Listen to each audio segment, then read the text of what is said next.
Hello, Augies Worldwide. I'm Dave Kassler, amateur radio call sign KE0OG, here with another episode of Ask Dave. Today's question comes from Richard Steck, VK2IRS.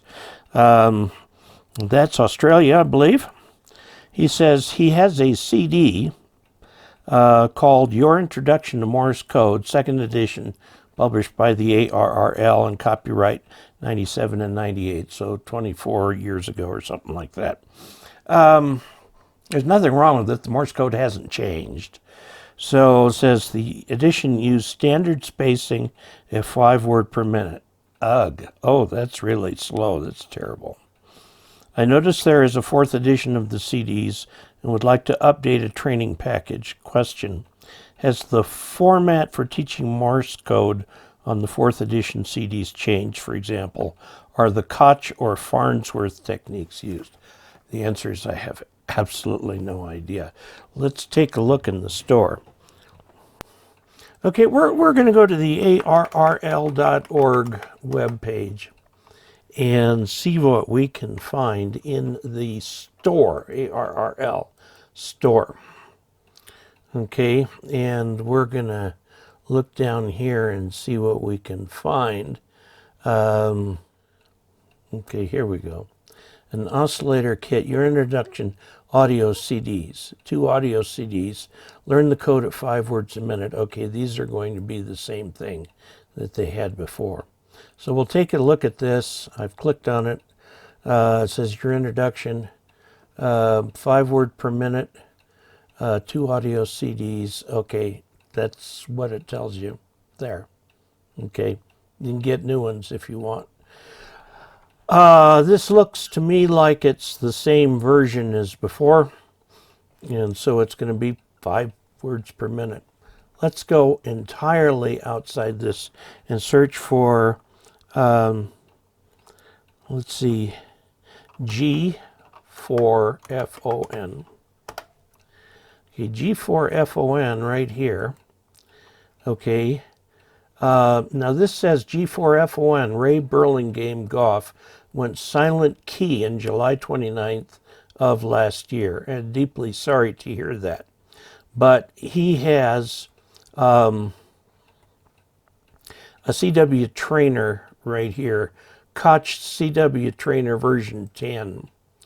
Okay, and we'll just take a look at it here.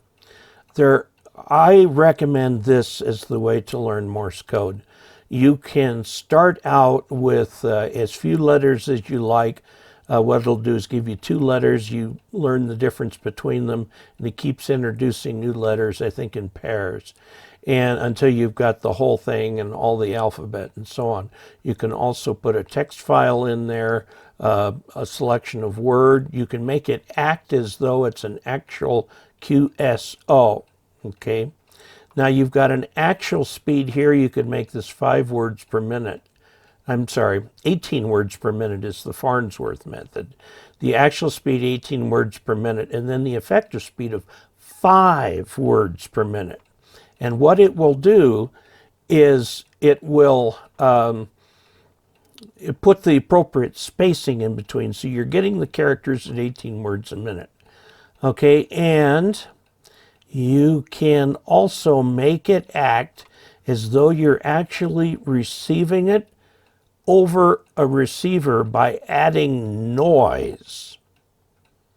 The noise level, the signal strength, and you can signal artifacts like a straight key where you get variable weight, and it's like that. Get some interference, chirp. Oh, it's so much fun to receive a signal with chirp. That's rare these days. A speed dither, pitch dither, and so on. Okay, this and QSB, you can enable that so it gets softer and then it gets louder and so on. All right, so you've got all these things available to the version 10 of the G4FON Koch trainer. Okay, you can see here it's obviously quite popular. Okay, and he talks a little bit about it. But here's some slides that talk a little bit about how to do it, effective speed, each of the types of things like that. Now, I would recommend this over learning from the CDs. The problem with the CDs is you will eventually memorize them. Whereas with something like this, with a random word generator, it can go on forever and not repeat itself, okay? Pitch, it's at 650, normal is about 700.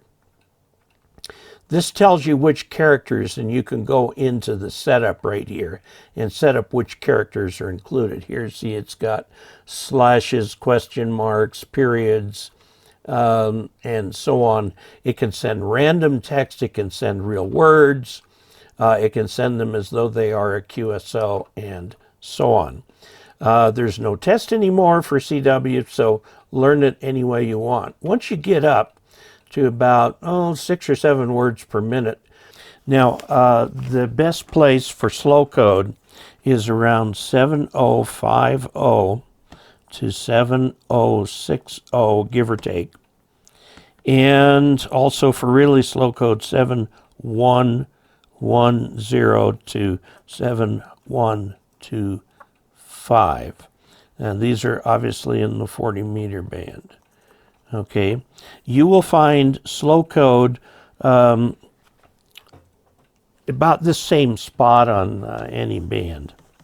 Now, I want to also introduce you to this straight key century club, and it's not called that in the internet. Let me look at the Straight Key Century Club group.com.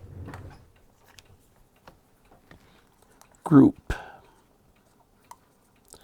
This is actually an organization you can join and compete with, but it uses the straight key, which is this kind of key right here, okay? So you're actually sending this way. They don't use the paddles, although of course you can on other QSOs. So there you go. That's my recommendation for learning Morse code, is get G4FON and learn it. It's a very sophisticated tool. It's free, and I believe it's free. Okay, it is free. Okay, and you'll note that here the actual speed is 20. We're going to lower that to, let's stop it. We're going to load this to 18. Well, we'll leave it at 20, and we'll make this 5.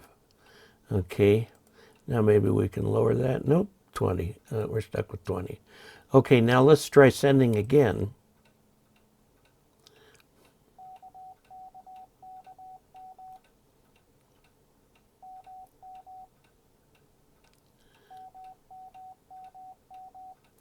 Okay, looks like we have to play more games with this. They're doing 20 there. Okay. In any event, I've shown you a program called G4FON, version 10, from someone who just passed away, who can, I think, be rightly regarded as the CW tutor of the world. He's done a lot with that particular piece of software, helping people to learn CW. It's very flexible. You'll have to play with it, read the instructions, and so on. The problem with flexibility is that it comes with many, many options. So you have to figure out which option does which, and so on. But you can sit there and work with that all the time. Again, I would recommend getting on the air at the frequencies I suggested. So there you have it. If anybody watching would like to help support this channel financially, go to dcasler.com/support. Find a way that works for you. Also, please check out dcasler.com/giveaway for our latest giveaway and the instructions for how to enter that for free. And if you win something with that, and you're in the U.S., shipping is free, of course. If you are outside the U.S., I will ask you to pay the shipping because it can get pricey for shipping outside the U.S. Please subscribe, please check like, please feed the YouTube algorithm, and until we next meet, 73.